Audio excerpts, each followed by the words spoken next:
Mardi. I create content on personal finance, which is very important to your life. Basically, I am from Bhimavaram. Bhimavaram అంటే ఎగ్జాక్ట్గా Bhimavaram town కాదు, పక్కనే Andaluru village అని చిన్న గ్రామం అన్నమాట. ఇక్కడ నుంచి జస్ట్ 14 కిలోమీటర్స్ అంతే.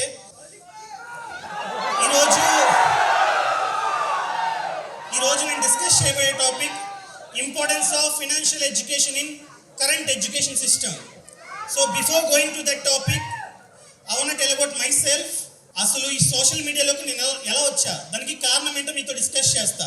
మా ఊర్లో జాతర అన్నది చాలా ఫేమస్ అనమాట. ప్రతి ఇయర్ మేలో జరుగుతుంది.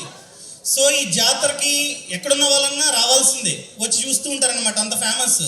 కానీ రీసెంట్గా ఏమవుతుందంటే చాలామంది యుఎస్లో సెటిల్ అయ్యారు అండ్ దుబాయ్లో సెటిల్ అయ్యారు. కొందరు ఏంటంటే కువైట్కి వెళ్ళారు జాబ్ కోసం. వాళ్ళు రాలేకపోయేవారు అనమాట. వాళ్ళందరినీ చూసి నాకు వీళ్ళ కోసం ఏదో ఒకటి చేయాలి, వాళ్ళు బాధపడుతూ ఉన్నారు, చూడలేకపోతున్నాం జాతర అని చెప్పి చాలా అదో రకంగా పెట్టుకుంటున్నారు ఫేసు. వాళ్ళు నాకు ఫోన్ చేసి చెప్తున్నారు వీళ్ళ కోసం ఏదో ఒకటి చేయాలని చెప్పి అప్పట్లో అండలూరు విలేజ్ అని చెప్పి ఒక ఫేస్బుక్ పేజ్ని క్రియేట్ చేసి జాతరలో ఫొటోస్ అన్ని తీసి అప్లోడ్ చేసేవాడిని. సో చాలా అంటే చాలా హ్యాపీగా ఫీల్ అయ్యేవారు. వాళ్ళు కూడా వచ్చి చూసినంత హ్యాపీగా ఫీల్ అయ్యేవారు అనమాట రాకపోయినా. ఆ తర్వాత వీళ్ళ కోసం ఏదో ఒకటి చేయాలి, చాలా హ్యాపీగా ఫీల్ అవుతున్నారని చెప్పి ఆ వీడియోస్ని షూట్ చేసి నా పేరు మీద కౌశిక్ మరిడి అని చెప్పి ఒక యూట్యూబ్ ఛానల్ని క్రియేట్ చేసి ఆ ఛానల్లో జాతర వీడియోస్ని అప్లోడ్ చేయడం స్టార్ట్ చేశా. వాళ్ళు చాలా అంటే చాలా హ్యాపీగా ఫీల్ అయ్యేవారు. అప్పుడు అనిపించింది, ఎస్, సోషల్ మీడియాని జస్ట్ టైం పాస్కి యూజ్ చేసుకోవడం వేరు, 10 మందికి పనికొచ్చేలా యూజ్ చేసుకోవడం వేరు. 10 మందికి పనికొచ్చేలాగా సోషల్ మీడియాలో ఏమన్నా చేస్తే ఒక తెలియని సాటిస్ఫాక్షన్ ఉంటుంది. ఎస్, నాకు కావాల్సిందే, ఇదే సాటిస్ఫాక్షన్ కావాలని చెప్పి ఆ రోజు డిసైడ్ అయ్యా. సోషల్ మీడియాలో 10 మందికి పనికొచ్చేటట్టు ఏదన్నా చేయాలి, ఏదైనా సోషల్ మీడియా ద్వారా సాధించాలని చెప్పి ఆ రోజు డిసైడ్ అయ్యి అప్పటి నుంచి ఇప్పటి వరకు ఊరికి ఏం చేయాలో చేస్తున్నా. ఇంకా నా గురించి చెప్పాలంటే తర్వాత సిఏ జాయిన్ అయ్యాను నేను, చార్టెడ్ అకౌంటెంట్. సో చదువుతున్న టైంలో ఎంత నాలెడ్జ్ గెయిన్ చేయాలో సిఏ నుంచి అంత నాలెడ్జ్ గెయిన్ చేశా, కానీ పాస్ అవ్వలేదు. ఎందుకంటే డ్రాప్అవుట్ రేషియో చాలా ఎక్కువ ఉంటుంది, వాళ్ళలో నేను ఒకటి అనమాట. సో సిఏ కంప్లీట్ అవ్వాలా, ఆల్టర్నేట్గా బీకామ్ కూడా కంప్లీట్ చేసి ఆ తర్వాత ఫినాన్స్లో ఎంబీఏ చేశాను అనమాట. MBA in finance, that in big business school. So ఆ తర్వాత 2019లో ఈ నాలెడ్జ్ ఏదైతే గెయిన్ చేశానో ఫినాన్స్లో, ఇది పనికొచ్చేటట్టు 10 మందికి షేర్ చేయాలి అని ఫిక్స్ అయ్యా. సో అప్పుడు ఫినాన్స్ ఛానల్ని క్రియేట్ చేశా 2019లో. సో క్రియేట్ చేసి పర్సనల్ లోన్ అనే టాపిక్ని తీసుకొని వీడియోని షూట్ చేశాను అనమాట. ఫస్ట్ వీడియో చాలా అంటే చాలా దరిద్రంగా వచ్చింది వీడియో చెప్పాలంటే. లైక్ నాకే నచ్చలా, ఏంటి ఇలా మాట్లాడుతున్నా, సర్లే ట్రై చేద్దాం, తప్పేముంది, ఒక్క స్టెప్ వేస్తే ఇక తెలిసేది మనం లైఫ్లో సక్సెస్ అవుతామో ఫెయిల్ అవుతామో, ముందు ప్రయత్నం చేద్దాం అని చెప్పి ఒక కమిట్మెంట్ పెట్టుకున్నా. ప్రతి ఒక్కరికి సక్సెస్ లైఫ్లో 2 సార్లు వస్తుంది. ఒకటి ఇక్కడ, 2 రియాలిటీలో. నాకు ఇక్కడ ఆ రోజు వచ్చింది. నేను ఫిక్స్ అయ్యా, ఏదైతే చేద్దామని దిగానో దాన్ని సాధించాలి, ఎలాగైనా సాధించాలి, ఇదే నా గోల్. ఈ రోజు నుంచి నేను ఏం చేసినా దాని వైపే అడుగులేస్తా. నేను ఒక 10 మినిట్స్ ఎక్కడైనా స్పెండ్ చేస్తున్నానంటే ఆ 10 మినిట్స్ నా గోల్కి పనికొచ్చేటట్టే నేను యూజ్ చేసుకుంటాను అనమాట. ఆ రోజు ఇక్కడ ఫిక్స్ అయ్యా, రియాలిటీలో జరుగుతుందో లేదో కాలానికే తెలియాలి ఆ సక్సెస్ అన్నది. ఫస్ట్ వీడియో ద్వారా నేను ఏదైతే లెర్నింగ్స్ ఉన్నాయో, ఎప్పుడైనా సరే లైఫ్లో మనకంటే ఒక గురువు ఉండరు. అంటే నేను ఎడ్యుకేషన్ గురించి మాట్లాడట్లా, లైఫ్ గురువు చెప్తున్నా. మనకు మించి పెద్ద గురువు ఎవరు ఉండరండి.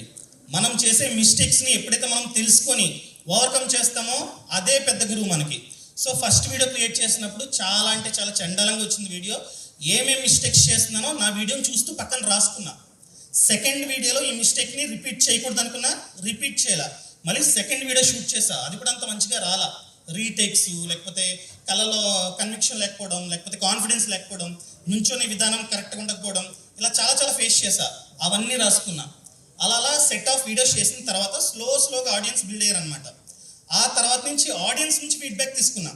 ఎవరొకరు కామెంట్ పెట్టేవారు, ఒక 3 పాజిటివ్ కామెంట్స్ వస్తే ఒక నెగిటివ్ కామెంట్ వచ్చేది. ఏంటి అలా ఊగుతున్నావు మాట్లాడుతూ అనేవాడు.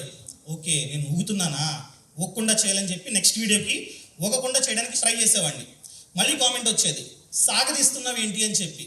ఓకే, నేను సాగదీస్తున్నానా అని చెప్పి రాసుకొని సాగదీయకూడదు నెక్స్ట్ వీడియో నుంచి అని చెప్పి అలా డే బై డే నా మిస్టేక్స్ నుంచి నేను ఓవర్కమ్ చేస్తూ ఆ మిస్టేక్స్ నుంచి నేర్చుకుంటూ ఇలా గ్రో అవుతూ ఉన్నాను అనమాట.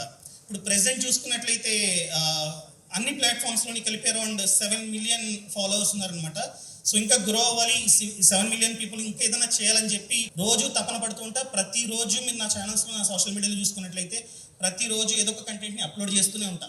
కంటెంట్ అప్లోడ్ అవ్వకుండా ఏ రోజు ఉండదు. అది నా ప్రైమరీ గోల్ అనమాట.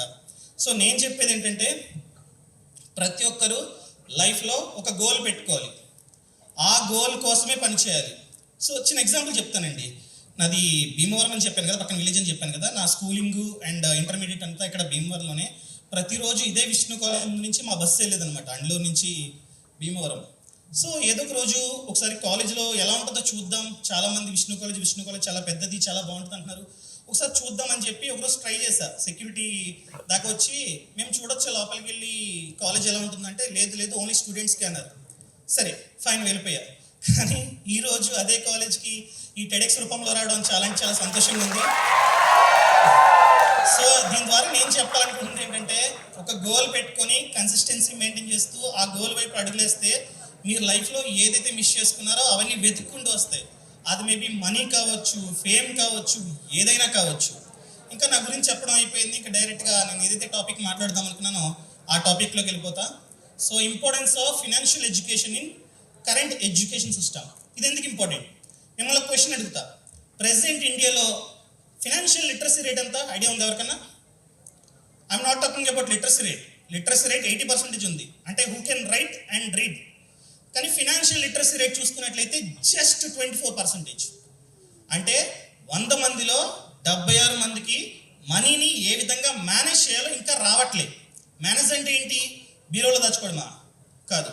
మేనేజ్ అంటే వచ్చిన జీతంలో లేదా వచ్చిన ఇన్కమ్ నుంచి, బిజినెస్ ఇన్కమ్ నుంచి కావచ్చు, లేకపోతే శాలరీ నుంచి కావచ్చు, వచ్చే ఇన్కంలో ఎంత డబ్బుని సేవ్ చేయాలి, అలా సేవ్ చేసిన డబ్బుని ఎక్కడ ఇన్వెస్ట్మెంట్ చేయాలి, మ్యూచువల్ ఫండ్స్ అంటే ఏంటి, స్టాక్ మార్కెట్ అంటే ఏంటి, గవర్నమెంట్ స్కీమ్స్ ఏమున్నాయి, అండ్ మంచి లోన్స్ ఏ విధంగా తీసుకోవాలి, అంటే తెలివిగా లోన్స్ని ఏ విధంగా తీసుకోవాలి, తీసుకున్న లోన్స్ని ఆన్ టైంలో, అనగా వాళ్ళు ఇచ్చిన టెన్యూర్ కాకుండా దానికంటే ముందు ఎలా క్లియర్ చేయాలి, రిటైర్మెంట్ కోసం ఎలా ప్లాన్ చేసుకోవాలి, ఇవన్నీ 100లో 76 మందికి తెలియట్లేదు.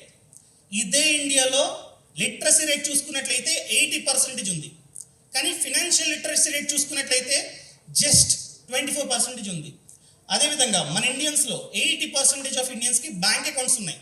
కానీ అదే ఇండియన్కి 76% ఆఫ్ ఇండియన్స్కి ఆ డబ్బుని, బ్యాంక్లో పడిన డబ్బుని ఎలా మేనేజ్ చేసుకోవాలో తెలియట్లేదు అనమాట. సో నన్ను అడిగినట్లయితే ఈ మార్పు ఫినాన్షియల్ ఎడ్యుకేషన్ అనేది ఎక్కడి నుంచి స్టార్ట్ అవ్వాలంటే స్కూల్స్ నుంచి, కాలేజెస్ నుంచి స్టార్ట్ అవ్వాలి.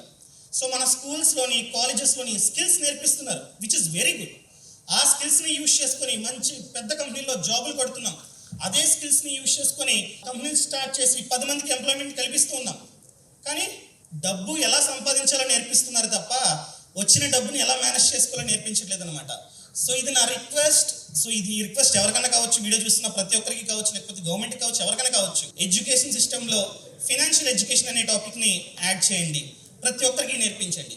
ఈ ఫినాన్షియల్ ఎడ్యుకేషన్ టాపిక్ అనేది లేకపోతే ఏమవుతుందంటే, ప్రెసెంట్ నేను చాలా మంది దగ్గర నుంచి వింటున్నా, ఇప్పుడు కింద కూడా నాకు చాలా మంది చెప్పారు, జీతం వస్తుందండి, వచ్చిన ఒక 15 రోజుల్లో ఖర్చు అయిపోతుందండి అని చెప్తున్నారు. అంటే చాలామంది ఫాలో అయ్యే ఫార్ములా ఏంటంటే income minus expenditure is equal to savings. అంటే ఎంతైతే ఇన్కమ్ వస్తుందో ప్రతి మంత్, ఎంతైతే జీతం పడుతుందో దాంట్లో ఎక్స్పెండిచర్, ఖర్చులన్నీ చూసుకొని మంత్ ఎండ్లో ఏదైనా మిగిలితే దాన్ని సేవ్ చేద్దాం అనుకుంటారు. అది జరిగే పని కాదు. ఎందుకంటే ఇన్ఫ్లేషన్ రేట్ చాలా అంటే చాలా ఎక్కువ ఉంది, బయట ప్రతి ధర పెరిగిపోతుంది. సో అది ఎప్పటికీ సాధ్యం కాదు. ఒకవేళ మన ఇండియన్ ఎడ్యుకేషన్ సిస్టంలో ఫినాన్షియల్ ఎడ్యుకేషన్ టాపిక్ని యాడ్ చేస్తే ఆ పర్సన్ ఏం చేస్తారు తెలుసా? Income minus savings is equal to expenditure, దాన్ని పాటిస్తాడు, దాన్ని ఫాలో అవుతాడు. అంటే ఎంతైతే ఇన్కమ్ వచ్చిందో దాని నుంచి సేవింగ్స్ పక్కన పెట్టి ఎంతైతే మిగిలిందో దాన్ని ఖర్చు పెడతాడు. అలా మిగిలింది ఖర్చు పెడితే ఏమవుతుంది? తెలియకుండానే ముందే పక్కన పెట్టేశాడు సేవింగ్స్. సేవింగ్స్ ఆటోమేటిక్గా జరుగుతాయా? ప్రతి మంత్ పక్కన పెడతాడా? తెలియకుండానే సేవింగ్స్ అవుతాయి. అదేవిధంగా ఖర్చుల్ని తగ్గించుకుంటాడు. అర్థమైందండి? ఫర్ ఎగ్జాంపుల్, జీతం 1,00,000 రూపాయలు అనుకుందాం, టేక్ హోమ్ జీతం 1,00,000 రూపాయలు అనుకుందాం. 1,00,000 రూపాయల్లో నన్ను అడిగినట్లయితే ఒక మినిమం 20% అన్న పక్కన పెట్టి రిమైనింగ్ 80%తో అతను కాలాన్ని గడుపుతుంటాడు అనమాట. సో 1,00,000లో 20% సేవింగ్స్ అంటే 20,000. ఈ 20,000ని ఒకవేళ ఇండియన్ ఎడ్యుకేషన్ సిస్టంలో ఫినాన్షియల్ ఎడ్యుకేషన్ గురించి నేర్పించినట్లయితే అతను ఏం చేస్తారంటే తెలివిగా 20%ని పక్కన పెడతారు కదా లక్షలో, అంటే 20,000. ఈ 20,000ని డైవర్సిఫై చేసుకుని ఇన్వెస్ట్మెంట్ చేసుకుంటాడు. అదే ఫినాన్షియల్ ఎడ్యుకేషన్ లేదనుకోండి, ఎడ్యుకేషన్ సిస్టంలో ఆ 20,000 రూపీస్ని ప్రతి మంత్ బీరువాలో దాస్తాడు లేదా సేవింగ్స్ అకౌంట్లో దాస్తాడు. బీరువాలో ఆ డబ్బును దాస్తున్నట్లయితే అది గుడ్లను పెడుతుందా? పెట్టదు. ఒక 10 years అయినా ఆ డబ్బు అలాగే ఉంటుంది. ఇన్ఫ్యాక్ట్ చెప్పాలంటే చెదలు పడుతుంది, ఉన్నది కూడా పోతుంది. అదే సేవింగ్స్ బ్యాంక్ అకౌంట్లో దాచుకుంటే ఏమవుతుంది? మహా అయితే వడ్డీ 3% 4% వస్తుంది. కానీ బయట ఇన్ఫ్లేషన్ రేట్ చూసుకున్నట్లయితే 7% ఉంది. సో అదే వ్యక్తికి స్కూల్స్లోని కాలేజెస్లోని ఫినాన్షియల్ ఎడ్యుకేషన్ ఉన్నట్లయితే అతను డైవర్సిఫై చేసుకొని ఆ 20,000ని మంచిగా డైవర్సిఫై చేసుకుని ఒక 10,000ని మ్యూచువల్ ఫండ్స్లో, మళ్ళీ మ్యూచువల్ ఫండ్స్లో చాలా టైప్స్ ఉంటాయి. ఎక్కువ డబ్బుని మళ్ళీ ఈక్విటీ మ్యూచువల్ ఫండ్స్లో, కాస్త డబ్బు డెట్ మ్యూచువల్ ఫండ్స్లో, ఒక 2,000 వచ్చేసి పీపీఎఫ్లో, 2,000 వచ్చేసి ఎన్పిఎస్లో, 2,000 వచ్చేసి డిఫరెంట్ అలా డైవర్సిఫై చేసుకుని ఇన్వెస్ట్మెంట్ చేసుకుంటాడు. అలా చేసుకుంటే కొన్ని ఇయర్స్ తర్వాత ఎంత డబ్బు అతని దగ్గర ఉంటుందో తెలుసా? ఆటోమేటిక్గా ఫినాన్షియల్ ఫ్రీడమ్ అన్నది వస్తుంది. సో ఈ ఫినాన్షియల్ ఎడ్యుకేషన్ సిస్టంలో ఉంటే అలా ఇన్వెస్ట్మెంట్ చేయడం మొదలు పెడతాడు. అండ్ ఖర్చులను ఎలా తగ్గిస్తాడు తెలుసా ఫినాన్షియల్ ఎడ్యుకేషన్ ఉంటే ఎడ్యుకేషన్ సిస్టంలో? సో ఎగ్జాంపుల్గా చాలా ఖర్చులు చాలా మందికి గ్రోసరీస్కి అవుతూ ఉంటాయి ప్రతి మంత్. రెంట్ పక్కన పెట్టండి, రెంట్ని తగ్గించుకోలేము మనం. సో గ్రోసరీస్ని ఏం చేస్తారంటే ఆ ఇంట్లో ఆ మంత్ గడవడానికి ఇంట్లో ఏమేమి వస్తువులు కావాలో ఆ వస్తువులన్నీ రాసుకుంటాడు తెలివిగా. ఎందుకంటే ఎడ్యుకేషన్ సిస్టంలో నేర్పించేశారు అది. రాసుకొని ఏవైతే రిక్వైర్మెంట్ ఉన్నాయో అవే రాసుకుంటాడు, అవసరాలన్నీ రాసుకోడు. అదే లిస్ట్ పట్టుకెళ్ళి డిమార్ట్కి వెళ్తాడు. ఎన్ని మంచి ఆఫర్లు ఉన్నా, ఎన్ని మంచి ప్రొడక్ట్స్ కనిపిస్తున్నా కొత్తవి, దేన్ని ముట్టుకోడు. ఏదైతే లిస్ట్లో ఉన్నాయో అవి మాత్రమే కొంటాడు. అప్పుడేమవుతుంది? మనందరం అనుకుంటాం కదా, డిమార్ట్కి వెళ్ళినప్పుడు ఒక 5,000 బిల్ చేద్దాం అంతా అనుకుంటాం. కానీ బయటకు వచ్చేసరికి 8,000 10,000 అవుతూ ఉంటుంది. అక్కడే చాలా డబ్బు పోతుందా? సో ఎడ్యుకేషన్ సిస్టంలో ఫినాన్షియల్ ఎడ్యుకేషన్ ఉంటే ఇలా లిస్ట్ ప్రిపేర్ చేసుకుని ఏమైతే అందులో ఉన్నాయో అవే కొనుక్కుంటాడు. అదేవిధంగా చాలాసార్లు బయటకు వెళ్ళినప్పుడు ఒక ఎక్స్పెన్సివ్ ఐటెం కనిపిస్తుంది, ఆఫర్ అంటాడు 50%. అది మనకు అవసరం ఉండదు, అయినప్పుడు ఆఫరు సరే కొందామని చెప్పి ఆన్ స్పాట్ కొనేస్తాం. ఒకవేళ ఎడ్యుకేషన్ సిస్టంలో ఫినాన్షియల్ ఎడ్యుకేషన్ ఉంటే వాడు ఏం చేస్తాడంటే 10 second రూల్ని పాటిస్తాడు. 10 seconds కళ్ళు మూసుకొని ఆలోచిస్తాడు, లేదా ఆ ప్రోడక్ట్ని చూస్తూ ఆలోచిస్తాడు, ఇది నాకు నిజంగానే అవసరమా? 10 seconds ఆలోచిస్తే మైండ్ చెప్తుంది, అరే బాబు నీకు అవసరం లేదురా, ఇలాంటి వస్తువులు ఇంట్లో ఎన్నో ఉన్నాయి, ఒకసారి ఇంట్లోకి వెళ్ళి చుట్టూ తిరిగి ఎన్ని వస్తువులు కనపడుతున్నాయి, అందులో ఎన్ని వాడుతున్నావు, ఎన్ని వాడకుండా ఉన్నావు అని చెప్పి మీ మైండ్ చెప్తుంది. అలా పాటిస్తాడు. అదేవిధంగా ఏదన్నా 1,02,000 rupees worth of product, like bike అనుకుంది ఎగ్జాంపుల్గా, బైక్ కొందామని చెప్పి పెద్ద పోటుగాళ్ళు వెళ్ళిపోయి కొనేస్తారు. అదే మీరు కనుక ఫినాన్షియల్ రూల్స్ పాటిస్తే మీరు ఏం చేస్తారంటే ఒక 30 days పాటు 1 month పాటు వెయిట్ చేస్తారు. వెయిట్ చేసి ప్రతిరోజు మీ మైండ్ అడుగుతారు, సరే ఒక బైక్ కొందామని వెళ్ళాను, ఫినాన్షియల్ రూల్స్ ప్రకారం వెయిట్ చేయాలి, 1 month వెయిట్ చేయాలని చెప్పి స్కూల్లోనూ కాలేజీలోనూ చెప్పారు, సరే వెయిట్ చేద్దామని చెప్పి ప్రతిరోజు ఆలోచిస్తారు, నిజంగా అవసరం అని చెప్పి. ఒకవేళ 30 days తర్వాత కూడా ఆ బైక్ నిజంగానే నీకు అవసరం అని మీ మైండ్ చెప్తే కొనుక్కుంటారు. సో అలాంటి కోరికలు 30 days వెయిట్ చేస్తే చాలా పోతాయండి. ఒకవేళ నిజంగా అవసరం కాకపోతే పోతాయి. అప్పుడు ఏమవుతుంది? ఆ డబ్బు మీకైతే ఆదా అవుతుంది. అదేవిధంగా ఫినాన్షియల్ ఎడ్యుకేషన్ మీకు స్కూల్స్లో కాలేజెస్లో చెప్పలేదు అనుకోండి, జాబ్ రాగానే బ్యాంక్ వాళ్ళు కాల్ చేస్తారు, క్రెడిట్ కార్డ్ కావాలండి మీకు ఆల్రెడీ అప్రూవ్ అయిందంటారు. అబ్బా క్రెడిట్ కార్డా, ఇచ్చేయండి అంటాం. సో క్రెడిట్ కార్డ్ రాగానే 30% కంటే ఎక్కువ యూజ్ చేస్తూ ఉంటాం. లిమిట్ 1,00,000 అనుకోండి కార్డుది, ప్రతి మంత్ 50,000 60,000 70,000 80,000 ఇలా యూజ్ చేస్తూ ఉంటాం. అదే మీకు ఫినాన్షియల్ ఎడ్యుకేషన్ గురించి తెలిసింది అనుకోండి, ఏం చేస్తారు? 30% మించి వాడరు. 30% మించి వాడితే ఏదైనా క్రెడిట్ కార్డ్ని మీ క్రెడిట్ యూటిలైజేషన్ రేషియో పెరిగిపోతుంది. అలా పెరిగితే ప్రతి మంత్ 30% కంటే ఎక్కువ వాడితే మీ క్రెడిట్ బ్యూరో ఏజెన్సీస్ అంటాం, సిబిల్, ఈక్విఫాక్స్ ఇలా ఉంటాయి, ఎక్స్పీరియన్, వాళ్ళు ఏం చేస్తారంటే మీ క్రెడిట్ స్కోర్ని తగ్గించేస్తారు. చాలా మందికి మాట తెలియదు, ఈ మ్యాటర్ తెలియదు. క్రెడిట్ కార్డ్ని 30% కంటే ఎక్కువ వాడితే ప్రతి మంత్ సిబిల్ స్కోర్ తగ్గించేస్తారని చాలామందికి తెలియదు. అర్థమైందండి? అదేవిధంగా మీ క్రెడిట్ కార్డ్ బిల్ని outstanding, minimum amount due కాకుండా అవుట్ స్టాండింగ్ కడతారు. అలా అవుట్ స్టాండింగ్ కట్టుకుంటూ పోతున్నట్లయితే వన్ టైంలో మీ క్రెడిట్ స్కోర్ పెరుగుతుంది. అదేవిధంగా హోమ్ లోన్ తీసుకుంటారు. మీ కరెంట్ ఎడ్యుకేషన్ సిస్టంలో ఫినాన్షియల్ ఎడ్యుకేషన్ లేదనుకోండి, మీరు హోమ్ లోన్ తీసుకున్నప్పుడు 30 years టెన్యూర్ పెట్టుకుంటే 30 years కడతారు, కట్టుకుంటూ పోతూ ఉంటారు. అదే మీకు ఫినాన్షియల్ ఎడ్యుకేషన్ ఉంటే మీరు ప్రతి ఇయర్ ఒక ఎక్స్ట్రా ఈఎంఐ కడతారు. హోమ్ లోన్ ఈఎంఐ 12 months కదా ఇయర్కి, 13th ఈఎంఐ కడతారు. అండ్ ప్రతి ఇయర్ మీ యొక్క హోమ్ లోన్ ఈఎంఐని 10% పెంచుకుంటూ పోతారు. అలా 10% పెంచుకుంటూ పోయినా లేదా ఒక ఎక్స్ట్రా ఈఎంఐ కట్టినా 30 years టెన్యూర్ కాస్త 22 yearsకి తగ్గుతుంది. సో అలా టెన్యూర్ తగ్గడం వలన మనకి లక్షల్లో వడ్డీ అన్నది ఆదా అవుతుంది. అదేవిధంగా రిటైర్మెంట్ ప్లానింగ్, మనం ఏమనుకుంటాం, అబ్బా ఇప్పుడు డబ్బులు వస్తున్నాయి, నేను కింగ్ అనుకుంటాం. వన్స్ మనకి 60 సంవత్సరాలు వచ్చిన తర్వాత మనం సంపాదించగలమా? శక్తి పోతుంది. మనం ఇప్పుడు నేను వీడియోస్ క్రియేట్ చేస్తున్నా, నాకు 60 సంవత్సరాలు వచ్చిన తర్వాత క్రియేట్ చేస్తాను లేదు ఎవడ తెలుసు, అదే కదా. సో 60 సంవత్సరాలు వచ్చిన తర్వాత మనం పెద్దగా పనులు చేయలేం, రిటైర్మెంట్ అవుతాం. ఆ ఏజ్లో డబ్బు లేకపోతే ఎలా అండి? సో ఒకవేళ మీకు కనుక ఎడ్యుకేషన్ సిస్టంలో ఫినాన్షియల్ ఎడ్యుకేషన్ ఉంటే మీరు ఇప్పటి నుంచే ఎన్పిఎస్ లాంటి స్కీమ్స్లో ఇన్వెస్ట్మెంట్ చేస్తారు. ఎన్పిఎస్ లాంటి స్కీమ్స్లో ఇన్వెస్ట్మెంట్ చేస్తే మీకు 60 years రాగానే 60% ఆఫ్ కార్పస్ అమౌంట్ చేతికి ఇచ్చేస్తారు అండ్ 40% ఆఫ్ కార్పస్ అమౌంట్ని యాన్యుటీలో కన్వర్ట్ చేస్తారు. సో మనం చనిపోయేంత వరకు ప్రతి మంత్ ఫిక్స్డ్ పెన్షన్ మన బ్యాంక్ అకౌంట్లో పడుతూనే ఉంటుంది, ఎన్పిఎస్ని మీరు కనుక తీసుకున్నట్లయితే.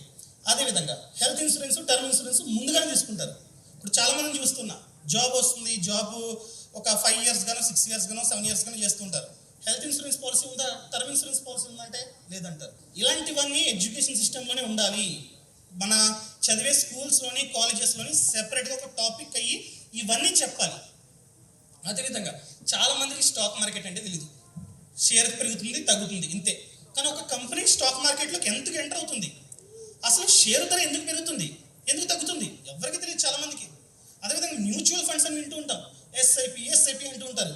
అసలు మ్యూచువల్ ఫండ్ ఎలా వర్క్ అవుతుందో కూడా చాలామందికి తెలియదు. ఇవన్నీ క్లాసుల్లో చెప్తే ఏమవుతుందంటే స్టూడెంట్కి ఎప్పుడైతే ఎర్నింగ్ స్టార్ట్ అవుతుందో, బయటకు వచ్చి ఎప్పుడైతే ఎర్నింగ్ స్టార్ట్ చేస్తాడో అప్పటి నుంచి మంచిగా ఫినాన్షియల్ ప్లానింగ్ చేసుకుంటాడు. ఫస్ట్ మంత్ నుంచే నేను చెప్పాను కదా రూలు, 20% లేదా 30% వేరే బ్యాంక్కి ట్రాన్స్ఫర్ చేస్తాడు ఫస్ట్. రిమైనింగ్ డబ్బుతో అతనైతే బ్రతకడానికి ట్రై చేస్తాడు. సో అది ఫస్ట్ మంత్ నుంచి ఇన్వెస్ట్మెంట్ అవుతూ ఉంటుంది. ఒక స్టేజ్ వచ్చిన తర్వాత ప్రతి ప్రాబ్లంకి సొల్యూషన్ మనీనేనండి. అంటే అన్ని 100% అని చెప్పను, చాలా మెజారిటీ ఆఫ్ ప్రాబ్లమ్స్కి సొల్యూషన్ మనీయే. మీరు కనుక డే 1 నుంచి మనీ మేనేజ్మెంట్ చేసుకోలేదా ఒక స్టేజ్ వచ్చిన తర్వాత చాలా అంటే చాలా ఇబ్బంది పడతారు. సో ఎప్పుడైతే ఒక స్టూడెంట్ ఎడ్యుకేషన్ సిస్టంలో ప్రజెంట్ ఎడ్యుకేషన్లోనే అన్నీ నేర్చుకుని ఫినాన్స్ గురించి బయటికి రాగానే ఇన్వెస్ట్మెంట్ స్టార్ట్ చేస్తాడో అప్పుడు అతనే బాగుంటాడు. ఎవరు బాగుంటారు? సేవింగ్స్ చేసుకుంటే డబ్బు ఓతగా గ్రో అవుతున్నట్లయితే ఎవరు బాగుంటారండి? ఎవరైతే ఇన్వెస్ట్మెంట్ చేస్తున్నారో వాడే బాగుంటాడు. సో వాడు బాగుంటే వాడు ఎక్కువ డబ్బుని ఖర్చు పెడతాడు. ఎక్కువ డబ్బుని ఖర్చు పెడితే ప్రభుత్వానికి ఓతగా ట్యాక్స్ వస్తుంది, ఇండియా బాగుంటుంది. సో నేను రిక్వెస్ట్ చేసేది ఏంటంటే ఫినాన్షియల్ ఎడ్యుకేషన్ మ్యాండేటరీ అవ్వాలి. అండ్ డ్రీమ్ బిగ్ అండి, పెద్ద గోల్ పెట్టుకోండి. ఎంత పెద్ద గోల్ ఉంటే అన్ని ఎక్కువ ప్రాబ్లమ్స్ వస్తాయని మర్చిపోకండి. చాలామంది అమ్మో ఇది సాధించాలనుకున్నా ఓతకి ప్రాబ్లమ్స్ వచ్చేస్తున్నాయి, నా వల్ల కాదని చెప్పి డ్రాప్ అయిపోతుంటారు. ఎన్ని ఎక్కువ ప్రాబ్లమ్స్ వస్తే మన గోల్ అంత స్ట్రాంగ్గా ఉంది అని అర్థం. మీరు ఆ ప్రాబ్లమ్స్ మీద ఫోకస్ చేస్తే అనుకున్నది సాధించలేదు. ప్రాబ్లమ్స్ మీద తక్కువ ఫోకస్ ఉండాలి, మనం ఏదైతే అనుకున్నామో దాని మీద ఎక్కువ ఫోకస్ ఉండాలి. అండ్ మెయిన్ పార్ట్ నేను చెప్పడం మర్చిపోయానండి, నాలో ఉన్న కసికి కారణం అని చెప్తాను ఆగండి. సో ఎప్పుడైతే నా యూట్యూబ్ ఛానల్కి 100 subscribers వచ్చారో అప్పుడు మా ఫ్రెండ్స్ అందరం కలిసాం, ఇంటర్మీడియట్ ఫ్రెండ్స్, మన భీమవరం ఫ్రెండ్సే. సో కలిసినప్పుడు శ్రీకాంత్ అని చెప్పి ఒక పర్సన్ ఉన్నాడు అనమాట. వాడు ఒక డైలాగ్ వేసాడు, అరే నీ మొహానికి 1,00,000 subscribers వస్తారేంట్రా, వస్తే గ్రేట్ అన్నాడు. ఇంకప్పుడు అంటుకుంది సెగ్గ, వీడికి ఇది కాదు. నేను వాడిని ఏమనకూడదు ఏ రోజు కూడా, అరే నా రోజు ఎలా అన్నా నీ మొహానికి 1,00,000 subscribers అన్న వస్తారన్నా, వాడి దగ్గర రివెంజ్ తీసుకోవాలి, వాడిని తిట్టాలి, 10 మంది అవమానించాలని ఎప్పుడు లేదు. నాకున్నది ఒకటే, ఏదో ఒక రోజు 1 million మార్కులు రీచ్ అవుతా. ఆ 1 million సెలబ్రేషన్ వీడియో నా ఇన్స్టాగ్రామ్లోనే ఎక్కడో అప్లోడ్ చేస్తా. ఆ 1 million subscribers సెలబ్రేషన్ వీడియో వాడు చూస్తాడు, అది నాకు చాలు అనుకున్నా. సో మొన్న 4 million రీచ్ అయిన తర్వాత ఒక రోజు వచ్చి అన్నాడు అనమాట, అరే ఐఎమ్ సారీ ఆ రోజు అలా అన్నాను, సో తప్పైంది, లైఫ్లో ఎవరిని తక్కువ అంచనా వేయకూడదని అర్థమైందంటే నేను రివర్స్లో థ్యాంక్ యూ చెప్పా, హక్ చేసుకున్నావాడిని. అరే ఆ రోజు నువ్వు ఇలా అన్నావు, అవమానించావు, అప్పుడు నాలో కసి పెరిగిందిరా, నీకు 1 million subscribers కొట్టి ఆ వీడియో నీకు పంపాలని కసి పెరిగిందిరా, నువ్వు ఆ రోజు ఆ మాట అనకపోతే నేను ఇప్పుడు నియర్ బై 5 million దగ్గర ఉండేవాడిని కాదేమోరా యూట్యూబ్లో అన్నాను. సో అలాగే మీ లైఫ్లో మీరు ఏదైనా ఒక కంపెనీ స్టార్ట్ చేయాలనుకున్నా, ఏదైనా సాధించాలనుకున్నా, వెనక నుంచి ఒక్కడో ఇద్దరు ఎటకరం చేస్తారు చూసారా, వాళ్ళంటూ బ్లెస్సింగ్ అండి మనకి. ఫినాన్షియల్గా లిటరేట్ అయ్యి సో మీకు జాబ్ వచ్చినా లేదా మీరు బిజినెస్ స్టార్ట్ చేసినా డే 1 నుంచే ఇవన్నీ పాటించి ఒక రిచ్ పర్సన్గా మారతారని మనస్ఫూర్తిగా కోరుకుంటున్నాను. Thank you so much. జై హింద్.